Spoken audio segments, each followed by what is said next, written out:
There are a few character-driven action games, such as Ninja Gaiden, renowned for their difficulty, extensive gore, and deep combat, that are also underappreciated. Blame 2012's Ninja Gaiden 3, which took everything beloved about Super Ninja Ryu Hayabusa and distilled it into an utter mess.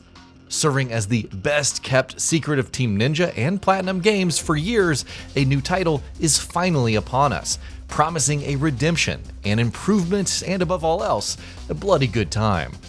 And it succeeds, for the most part.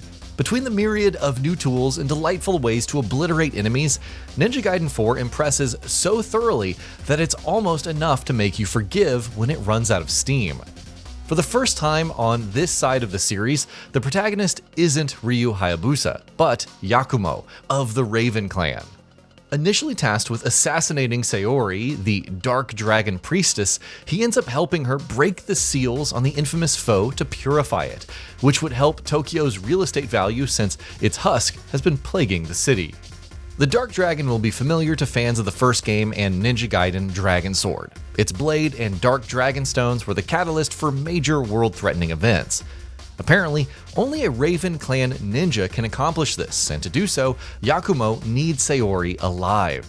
However, breaking those seals means inviting calamity, presenting an interesting stalemate, especially when the DDO, an organization protecting the Dark Dragon's remains, and Hayabusa get involved.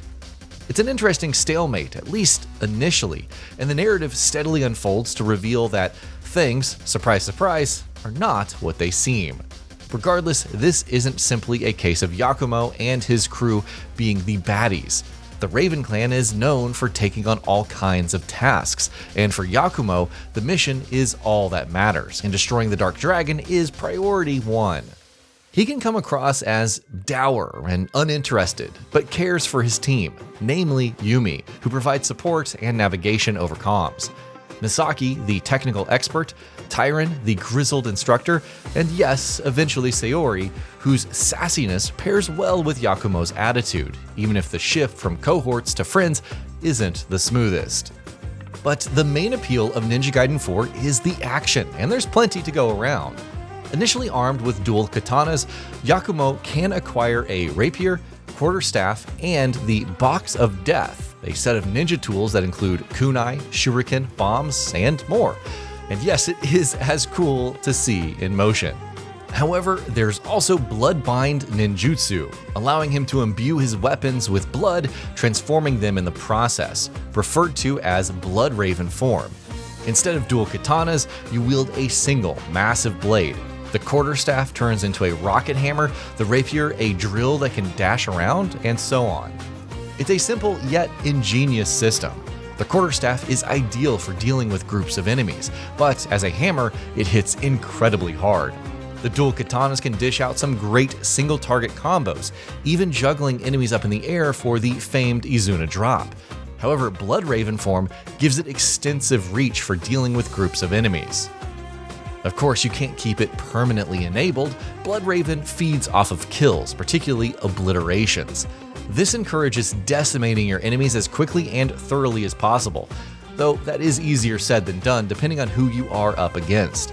There are the usual grunts, both on the ground and in the air, that fall easily. However, elite DDO soldiers, for example, can prove more relentless, unleashing area of effect electric attacks or fast aggressive strikes. Blood Raven attacks are necessary to break through their guard, staggering them and creating an opening. Of course, you also have various techniques, and this is where the combat really takes off. Surrounded by numerous enemies? Well, perch atop your blade and bring it down in a massive sweeping motion, or vault with the rocket hammer into the sky and transition into a spinning strike. With the introduction of weapon switching, you could launch enemies into the air with the Box of Death's bombs, switch to the drill to pierce through a single target while airborne, and finish with a hammer slam. The usual back, forward, and full circle inputs also exist, corresponding to different Blood Raven and regular attacks. The sheer number of ways to loop these into combos is pretty nuts. It's also to Ninja Gaiden 4's credit that all of this plays as much into defense as well. You could block most blows, reacting to red glint attacks with a Bloodraven strike to stagger a foe, or parry and unleash a fatal flash, slicing through an opponent. You could then unlock Perfect Final Flash to slice through foes with Bloodraven attacks. There's also Perfect Dodging, which can easily dismember an opponent with a follow-up attack, depending on the weapon. A mix of different defensive tactics is advised, especially when enemies insist on dogpiling you, and more so on hard, but less so on normal, but still. However, your inherent mobility and spacing will also prove useful, even if it's obliterating a weaker enemy at range first to charge up an ultimate attack and unleash a flurry of strikes, useful for when the blood reserves run dry against blocking enemies. Get aggressive and the Berserk gauge builds. Upon activation, it allows your Bloodraven attacks to insta-kill foes, and even unleashes a coup de grace to annihilate multiple enemies in your vicinity. And yes, it pairs with your Bloodraven techniques as well. If it wasn't obvious enough, all of this feels exceptionally good to control, from the fluidity of movement to the feedback from hits. The sense of danger, as any collection of foes could potentially take you down, gives way to disbelief that you're actually pulling off some of these moves. It won't be long before you're scoffing at every little mistake and item used and chasing higher scores. Which is great. For all of the variety in combat mechanics, encounters can sometimes become repetitive. When you're on a windswept bridge and capable of throwing enemies into each other or the ravine, maybe crossing gaps to destroy a ranged unit before dealing with a Tengu in pursuit, it's all well and good. But when the flatter, open kill spaces prevail, or you're venturing through a simple hallway to kill fools one too many times, it can wear on you. Enemy variety isn't necessarily to blame in this regard. Heck, a new batch of tougher DDO soldiers become available later in the game, and it even makes sense narratively. However, there are also numerous chapters in a row where you'll face the same fiendish threats back to back to back, to the point where I nearly cried upon seeing the DDO show up for variety's sake. Team Ninja and Platinum Games mix up the pacing in other ways. Yakumo grinds on rails, leaps over obstacles and to other tracks to avoid oncoming trains, transitions between wall running and grappling, glides through windswept areas, and even hops on a ninja surfboard.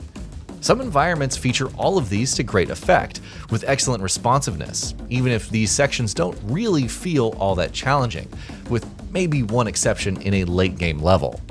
That being said, their implementation in some boss fights leaves a bit to be desired. The fights themselves are pretty good, as Yakumo shifts from slayer of mobs to a proficient duelist. But when told to fly during a boss, expecting something cool to happen from meeting them in midair, only for the dull reality to set in, it's a huge buzzkill. Such instances are few and far between though, and whether you're taking on fiends or going up against other proficient fighters, the adrenaline is pumping throughout.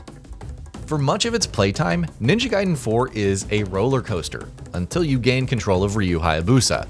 Despite only having one weapon, he is a blast to play. Dragon Gleam also allows for follow-up attacks, and his combos are distinct enough from Yakumo. Without delving into spoilers, however, his stages aren't the best, retreading old ground and lacking much in the high-octane platforming. It's bad enough that there aren't many, but they're also relatively short. One feels like the developers wanted to spare you the trouble, resulting in an instantly brief chapter. Such discrepancies mean not wanting to revisit those chapters with Yakumo once Chapter Select becomes available. There is some incentive to do so, as you can obtain tally items to unlock new missions, usually to kill a certain number of enemies using a specific weapon or rack up a larger body count overall. I also appreciated the addition of late-game accessories that convert Ninja Coin to weapon EXP and vice versa, in case you were lacking in either. Otherwise, you'll be revisiting chapters to mop up any requests, whether it's capturing Gordies, clearing horde-like trials, assassinating targets, or collecting materials. There are also separate boss and combat trials to partake in, the former providing rematches against all bosses in the story as either Ryu or Yakumo. You can opt for different difficulties or enable Death Wish, stripping both characters of all upgrades. The combat trials mix and match enemies from different levels while imposing other notable conditions, like only using Yakumo's base form with no Bloodraven, presenting an interesting challenge when breaking through enemy guards or red glint attacks. Suffice it to say that if you love the combat, there is more than enough to keep you busy. Presentation-wise, Ninja Gaiden 4 looks good.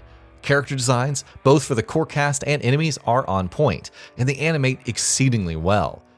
But if you're not a fan of cyberpunk-esque facilities, dark settings, or dingy rainfall, the art direction can sometimes feel a bit drab. There are other unique environments to explore, thankfully, and the overall sense of scale can impress.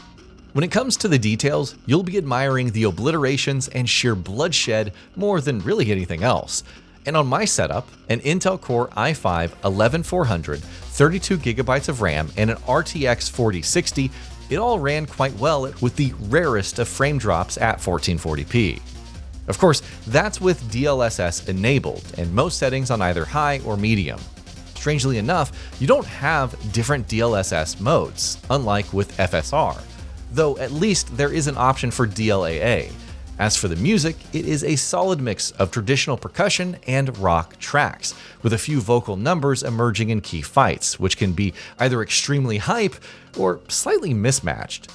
Almost like the team wasn't sure whether to unleash that signature Platinum Games touch or really keep things reined in. If you're someone who wants to go back to the glory days of the franchise, the Ninja Gaiden 4 may leave you mostly satisfied, but still slightly wanting. Team Ninja and Platinum Games have sought to move forward above all else, and this mix of new mechanics and fast-paced platforming delivers an engaging experience, even if Ryu's levels could have been better. It'll have to settle for being a pretty good addition to the series, but with so much room for combat experimentation, whether you're jumping into the franchise for the first time or seeking the path of mastery. And that'll be about it for this one. If you guys like what we're doing at GamingBolt, please consider subscribing to our channel, and I'll see you guys on the next video.